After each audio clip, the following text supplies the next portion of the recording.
Assalamualaikum warahmatullahi wabarakatuh. Salam sejahtera bagi kita semua. Bagaimana kabar kalian hari ini? Semoga kalian dalam kondisi yang sehat dan baik-baik saja. Hari ini kita akan membahas materi mengenai relasi dan fungsi. Materi ini disampaikan oleh saya, Nafaika Farida At-Tarisi. Setelah kita membahas mengenai istilah-istilah dalam fungsi, kita akan membahas mengenai notasi, rumus, dan nilai fungsi. Nah, notasi fungsi di sini ada f titik 2x panah y, atau kita dapat membacanya yaitu f memetakan x ke y. Lalu kalau rumus fungsinya langsung aja, berarti f dalam kurung x sama dengan y. Gitu ya. Nah, nilai fungsinya, kita bisa lihat dalam contoh. Di sini jika f memetakan x ke 5x min 2, tentukan rumus fungsinya. Nilai fungsi untuk x sama dengan 4, range jika domainnya 1, 3, 5. Nah, rumus fungsinya berarti kalau tadi f memetakan x ke 5x min 2, maka rumus fungsinya adalah fx sama dengan 5x min 2 langsung gitu ya. Lalu nilai fungsinya untuk x sama dengan 4, berarti tadi kan kita dapat nih rumus fungsinya. Lalu masukkan saja, atau substitusikan saja x-nya diubah menjadi 4, berarti kan fx sama dengan 5x min 2.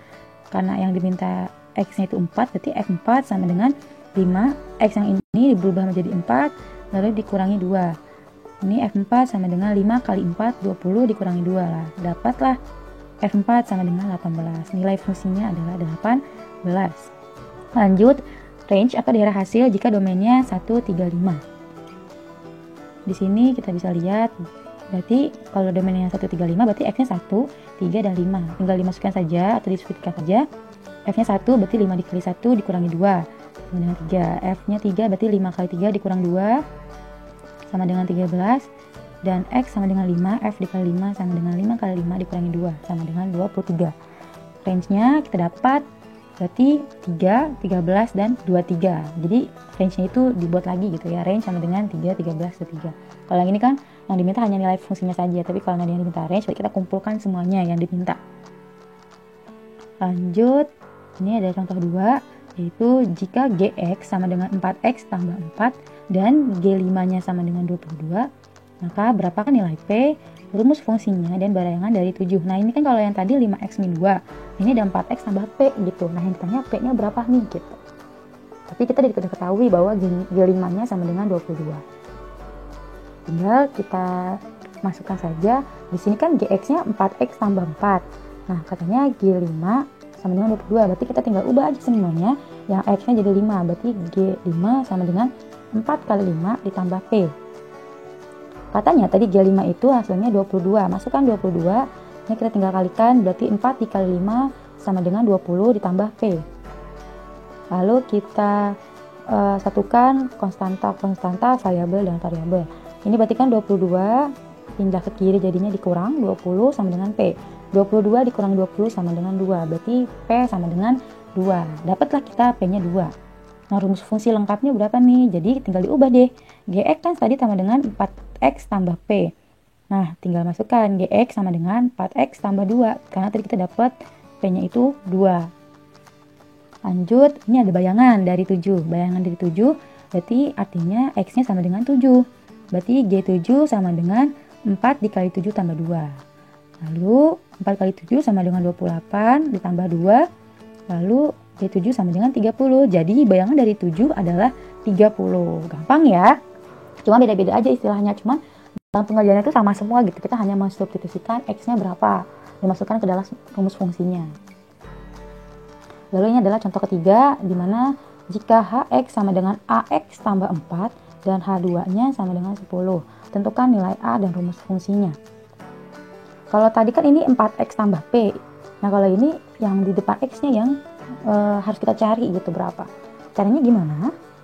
Caranya sama seperti tadi. Kita tinggal substitusikan saja ya sesuai dengan yang telah diketahui. Kalau tadi HX sama dengan AX tambah 4, berarti H2 sama dengan A dikali 2. Dari mana 2? Karena X-nya di sini kan 2. Berarti di sini X-nya berubah jadi 2. Ditambah 4. H2-nya katanya 10, kita ganti. Lalu A2 ditambah 4. Nah, yang konstantanya dipindahkan, disatukan ya ke semua konstanta, yang kanan variabel. 10 dikurangi 4, jadi A kali 2 sama dengan 2A. Ini hasilnya 6 sama dengan 2A, berarti 6 dibagi 2 sama dengan 3. Dapatlah kita A-nya itu sama dengan 3. Lalu bagaimana rumus fungsinya? Tinggal kita ubah deh. HX sama dengan AX tambah 4. Berarti kalau misalnya A-nya 3, berarti HX sama dengan 3 kali X atau 3X ditambah 4. Gitu ya. Lanjut kita lihat contoh keempat. Jika fx sama dengan 6x tambah 3 dan fm sama dengan 27. Nah, kan lihat ya di sini ada beda-beda. Kalau yang tadi tanya hanya p, yang di sini a-nya di sebelah x. Kalau ini yang dalam kurung sini yang kita harus cari. Jadi tentukan nilai m-nya. Nah, sama caranya kayak tadi, tinggal di substitusikan saja. Fx kan sama dengan 6x tambah 3. Berarti kalau ditanyanya fm, berarti jadinya 6m tambah 3, ya kan? Lalu masukin, tadi fm-nya katanya 27 sama dengan 6m tambah 3. Kita pindahkan seluruhnya yang ada konstanta-konstanta, variabel-variabel. Berarti 27 dikurangi 3 sama dengan 6m. Lalu hasilnya 24 sama dengan 6m. Dan di situ 24 dibagi 6 hasilnya 4 sama dengan m. Berarti dapatlah bahwa m-nya itu sama dengan 4. Nah, semoga kalian pada paham ya dengan beberapa contoh ini untuk nanti kalian bisa mengerjakan soal-soal mengenai materi nilai fungsi gitu. Grafik fungsi. Nah, ini ada contohnya. Diketahui sebuah fungsi f memetakan x ke negatif 2x tambah 4 dan domainnya negatif 2, negatif 1, 0, 1, 2, 3. Yang ditanya ada 5, yaitu hasil pemetaan fungsinya, terus tuliskan range-nya berapa, pembuat nol fungsi, titik koordinat, dan disuruh menggambar diagram kartesius gitu. Nanti lalu tarik garis lurusnya. Yang pertama hasil pemetaan fungsi. Nah, ini tinggal kita masukkan saja domain-domainnya di situ ya. Jadi kalau di sini f memetakan x ke negatif 2x tambah 4, berarti kalau diminta domainnya negatif 2, tinggal substitusikan saja x-nya menjadi negatif 2. Ini kan x-nya negatif 1, masukkan negatif 1 sampai 3 gitu. Sama kayak tadi ya caranya, tinggal dapat hasilnya 8, 6, 4, 2, 0, negatif 2. Ya, jadi pemetaannya kita dapat, range-nya juga dikumpulkan seperti ini, seluruh hasil nilai fungsinya. Lalu pembuat nol fungsinya, maksudnya apa nih? Nah, pembuat nol fungsinya adalah yang menghasilkan 0. Berarti yang 2 ya. Tuh, negatif 2 ditambah kali 2 tambah 4 sama dengan negatif 4 tambah 4. Nanti hasilnya 0. Berarti pembuat nol fungsinya adalah 2. Lalu titik koordinat kartesiusnya, berarti ini kita dapat min 2,8, terus min 1,6, 0,4, 1,2, 2,0, dan 3, negatif 2. Lalu bagaimana cara menggambar koordinat kartesiusnya? Seperti ini. Jadi di sini kan x-nya negatif 2, berarti ini ya. X-nya negatif 2, y-nya 8. X-nya negatif 1, y-nya 6. F-nya x-nya 0, berarti y-nya 4. Kalau misalkan x-nya 1, y-nya 2. Terus kalau misalkan x-nya 2, y-nya 0. Dan kalau x-nya 3, y-nya negatif 2. Nanti sudah ditulis nih titik-titiknya, nanti kalian buat garis lurus seperti ini. Paham ya? Lanjut, kita akan membahas materi mengenai korespondensi 1-1. Korespondensi 1-1 adalah pemetaan yang memasangkan setiap anggota domain dengan tepat satu anggota kodomain yang berbeda dengan syarat jumlah anggota domain sama dengan jumlah anggota kodomain. Gitu. Nah, ini ada beberapa diagram. Manakah di bawah ini diagram panah yang merupakan korespondensi 1-1? Tadi syaratnya harus ingat, setiap anggota domainnya harus tepat satu ke anggota kodomain. Kita cek aja dulu ya dari syarat pertama.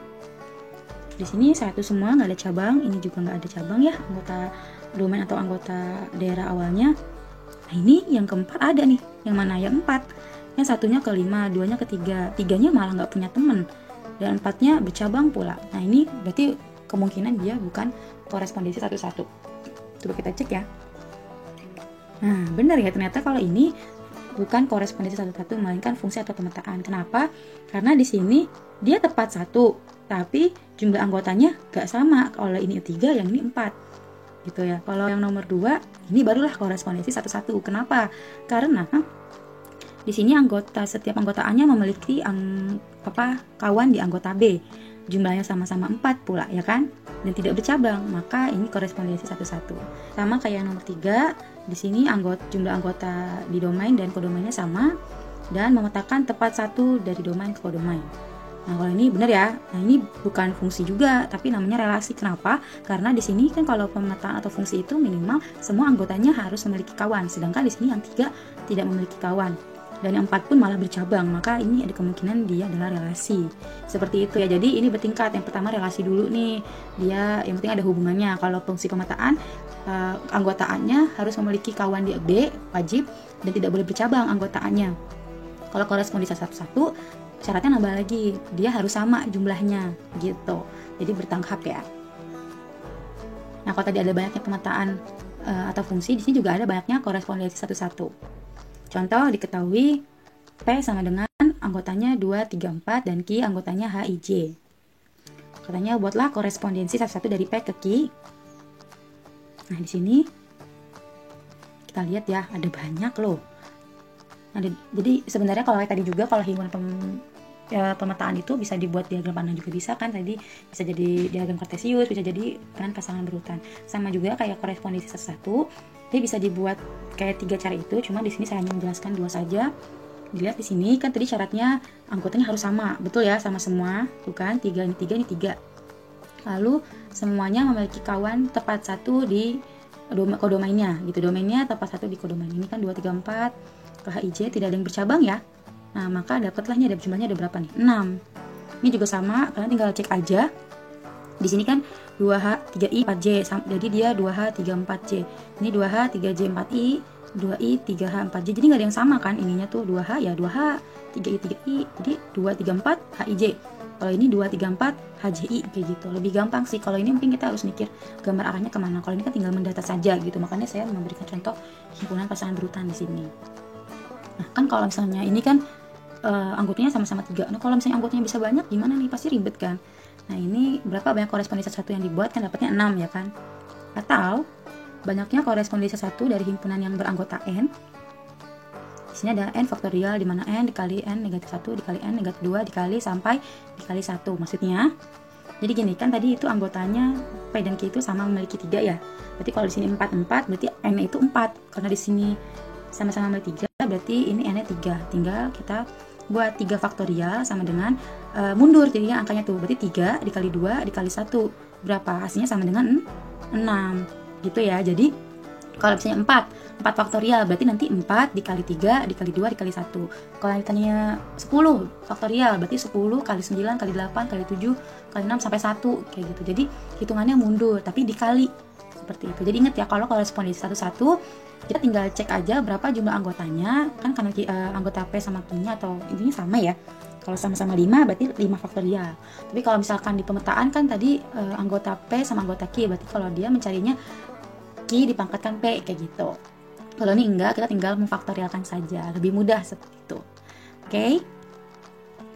Terima kasih telah mendengarkan penjelasan dari saya. Semoga kalian mengerti dan ilmu ini bermanfaat. Saya akhiri. Assalamualaikum warahmatullahi wabarakatuh.